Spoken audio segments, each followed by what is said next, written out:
Nanging ngopo alasanmu ning aku. Udah, tercopyright. What's up guys, welcome back to my YouTube channel again. Balik lagi sama gue Izan Zulfikar. Di video kali ini gue akan bahas iOS 17 beta 7. Ya, akhirnya kita sampai juga nih pada tahap beta 7 ini. Ada tambahan fitur baru apa aja dan perbaikan apa aja. Kalian wajib nonton video ini. Simak video ini nggak selesai, langsung aja check this out guys.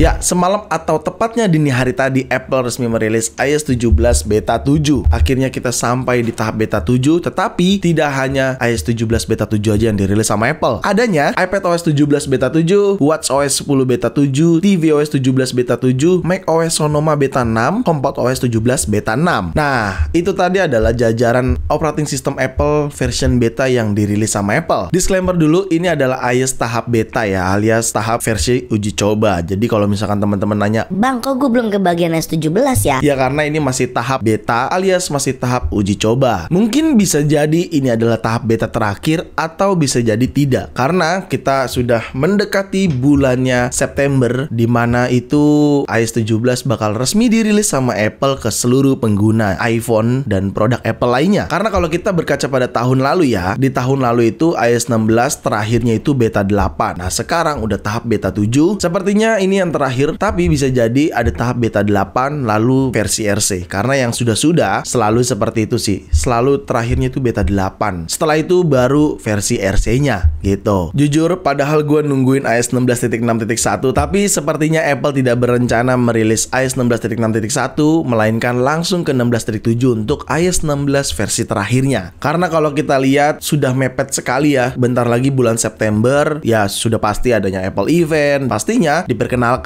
produk-produk baru Apple, lalu rilis resminya semua operating system Apple yang sudah diperkenalkan di event Worldwide Developer Conference di beberapa bulan lalu ya. Oke, langsung aja yang pertama terkait build number pada saat menggunakan iOS 17 beta 7. Di sini kita langsung pergi ke bagian setting. Setelah di bagian setting kalian pilih general aja langsung. Lalu di bagian general kalian pilih about dan kalian pilih iOS version. Di sini akan ada tertulis seperti ini. Ya, ini adalah build number yang ada pada iOS 17 beta 7. Oke, lalu update-nya juga modem firmware yang ada pada iOS 17 beta 7. Kalau kalian perhatikan di sini nih, yang bawah ya, modem firmware-nya juga update di iOS 17 beta 7. Dan for your information, buat teman-teman yang menggunakan iOS 17 public beta juga semalam dirilis bersamaan dengan versi beta. Sebenarnya nggak bersamaan banget sih, jeda berapa jam lah. Jadi developer beta dirilis, berapa jam kemudian public betanya dirilis. Dan itu public beta 5 ya, kayak gitu. Oke, sebelumnya di beta 6 kan kalau kita menerima telepon atau menelpon menggunakan aplikasi phone, tombol button untuk mengakhiri telepon itu ada di tengah-tengah gini ya, warna merah ya. Nah, ternyata sekarang pun pada saat kalian pilih keypad di sini nih, ini ada menu keypad, tombol button merahnya juga di tengah-tengah. Nah, pada saat kalian pilih keypad di sini ya, keypad dia menunya juga sama ya, button merahnya di tengah-tengah seperti itu. Oke, kayak gitu cuy. Lalu selanjutnya adanya perbaikan pada button silent mode. Di sini kalau misalkan teman-teman pada saat ingin silent atau unsilent itu kan biasanya ada getar gitu ya di iPhone-nya ya. Sekarang sudah diperbaiki. Di beta 6 kemarin tidak getar sama sekali, alias tidak ada haptiknya, dan itu tidak terjadi di iPhone kalian aja. Di iPhone gue juga sama. Ketika kita menonaktifkan silent mode atau ring ini ya, di misalkan gue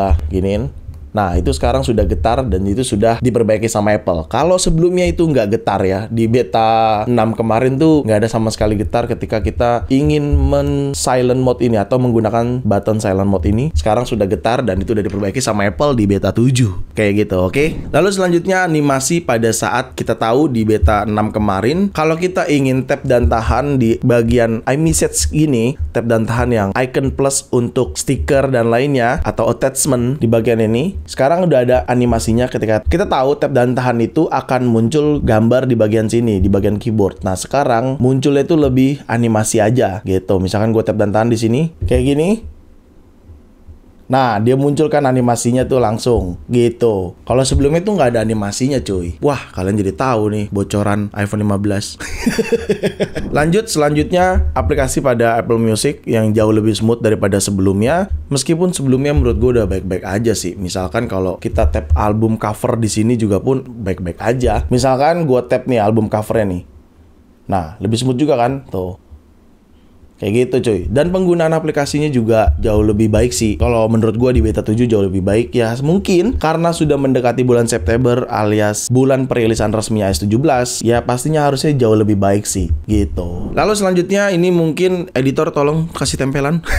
Kalau kalian menggunakan iOS 17 beta 7 dan kalian sudah menggunakan AirPods Pro generasi 2, kalian bisa ada konfigurasi adaptif yang pertama. Yang kedua adanya conversation awareness. Nah, itu dia. Jadi ada fitur itu, tetapi setelah gue coba di sini menggunakan AirPods Pro generasi 1, fitur itu tidak kebagian ya, alias tidak ada. Jadi udah gue cek-cek di sini di bagian Xan AirPods Pro nih, di bagian sininya nggak ada adaptif. Harusnya juga di bagian bawahnya adanya conversation awareness, ini pun nggak ada. Dan ini gue menggunakan AirPods Pro generasi 1. Ya, mungkin teman-teman bisa coba langsung yang menggunakan iOS beta alias iOS 17 beta dan dengan menggunakan AirPods Pro generasi 2. Jago juga Apple. Fiturnya dibikin gak kebagian AirPods Pro generasi 1. Lanjut, adanya tambahan shortcut di bagian aplikasi shortcut tentunya. Jadi kalau misalkan kita menambahkan shortcut, sebentar gue bikin dulu actionnya. Di sini recently play. Nah, adanya shortcut ini di dalam aplikasi shortcut. Ketika kalian ingin membuat shortcut, kalian tinggal ketik aja action recently play, maka akan muncul seperti ini tampilannya. Dan lebih apa ya menurut gue ya, lebih interaktif aja sih. Langsung ada recently play dan gambar-gambarnya kayak gitu. Selanjutnya stiker yang kita biasa buat di iMessage. Jadi kalau misalkan kalian buat stiker seperti ini, contohnya nih di iMessage ya. Nah, stiker-stiker ini jauh lebih smooth ketika kita gunakan pada platform lain seperti Instagram Story dan lain sebagainya. Oke, gue contohkan di sini. Gue coba tes pura-pura buat Instagram Story. Misalkan kayak gini ya story-nya ya. Terus gue pilih teks ya. Gue pilih teks. Biasanya kalau kita pilih icon emoji nih yang di keyboard ini, nah ada tanda titik-titik kan tuh. Harus klik yang itu baru stikernya muncul. Sekarang nggak, langsung auto muncul di sini. Dan menurut gua ini lebih smooth, nggak patah-patah. Kalau gua pilih yang icon stiker bawahnya nih, dalam arti hal biar bisa lihat semuanya gitulah ya. Misalkan gua pilih yang stiker ini nih, yang sebelah Patrick ya. Ini fungsinya biar kita bisa melihat semua stiker yang lainnya gitu. Jadi ketika gua tap, dia langsung muncul kayak gini dan ini aman cuy. Kemarin-kemarin mah patah-patah. Saat ini smooth, jauh smooth banget dan lu bisa langsung masukin stiker yang lu pengen. Contohnya ini. Nah, nih gue udah add langsung nih. Tuh, ini contohnya nih. Gitu. Jadi lebih baik lah, lebih smooth, tidak patah-patah, tidak nge-lag. Di beta sebelumnya nge-lag dan patah-patah, kadang nggak muncul bahkan di platform lain. Gue bicara di platform lain lah ya. Kalau misalkan di iMessage ya lancar, tapi kayak di Instagram, WhatsApp dan lainnya itu seperti tidak lancar. Gitu. Lalu katanya beberapa pengguna mengalami kendala di bagian setting general lalu software update yang harusnya ada tulisan beta update. Jadi kalau kalian pergi ke aplikasi setting, lalu kalian pilih general di sini, setelah itu kalian pilih yang software update. Nih, bagian atas ini biasanya harusnya seperti ini ada tulisan beta update. Nah, beberapa pengguna mengalami kendala kalau beta update ini menghilang. Entah kemana, tiba-tiba nggak muncul. Tapi di gua sih tetap muncul ya. Dan sebenarnya menurut gua ini harus muncul biar tetap ada karena pada saat nanti versi RC dirilis, kalian tinggal pilih turn off aja. Di bagian sini, kalian tinggal pilih turn off aja, gitu ya. Jadi pada saat nanti misalkan beta 8 nih, kalian update dulu di sini beta 8, habis itu masuk ke versi RC rilis atau rilis kandidat, RC itu update, kalian update juga di sini, habis itu baru di turn off seperti tadi. Dan itu langsung auto masuk iOS 17 resmi, gitu. Selanjutnya release note yang ada pada iOS 17 beta 7, ini dia dokumentasinya ya, kalian bisa baca sendiri overview-nya. Kalau kalian mau baca, kalian bisa klik link description di bawah. Ini cukup banyak perbaikan-perbaikan yang dilakukan sama Apple terkait beta 7 dan penambahan-penambahan fitur, mungkin perubahan-perubahan fitur juga kayak gitu ya. Jadi ini yang dilakukan sama Apple, dokumentasi yang ada pada iOS 17 beta 7. Oke, selanjutnya kita ngomongin performance. Sejauh ini gue sih ngerasa nggak ada keluhan karena gue sudah menobatkan diri gue.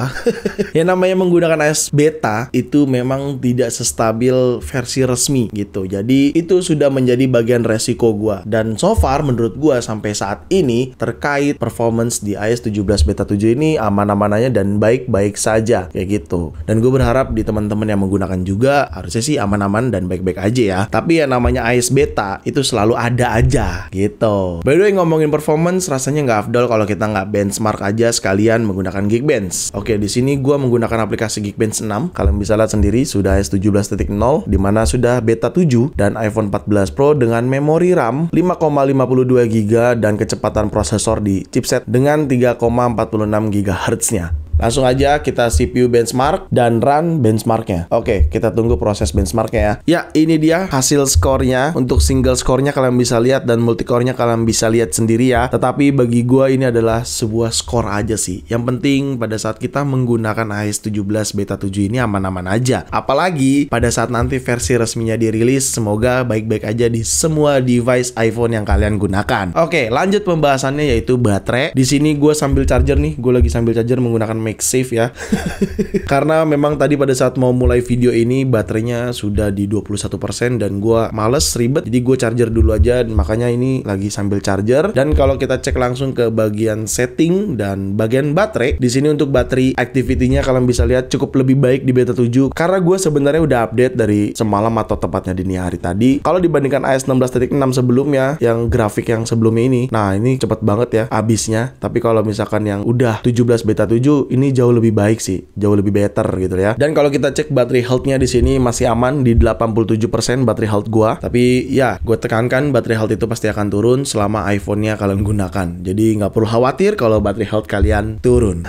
Dan untuk activity-nya gue happy banget 7 jam. Bahkan kemarin sempet tembus 12 jam, gila, on screen tanpa charger nih 7 jam on screen. Dan ya, gue baik-baik aja sih. Udahlah ya, untuk baterai sih apalagi iOS beta nggak usah dipusingin. Namanya juga iOS beta tuh pasti nggak terlalu stabil seperti versi resminya. Jadi nggak bisa lu berharap banyak baterai di versi beta gitu. Overall itu aja yang ada pada iOS 17 beta 7, tambahan fiturnya, perbaikan fiturnya, dan beberapa kegunaan-kegunaan yang sudah diperbaiki alias fungsinya lebih baik daripada beta 6 sebelumnya gitu. Mungkin segitu aja video gua kali ini, semoga sangat bermanfaat buat teman-teman semua. Jangan lupa untuk like video ini, share video ini ke sosial media kalian, ke grup WhatsApp, grup TikTok, grup apapun, kalian share aja sebanyak-banyaknya, dan pastikan kalian mendukung channel ini dengan cara mensubscribe channel ini. So, see you next video. Bye-bye.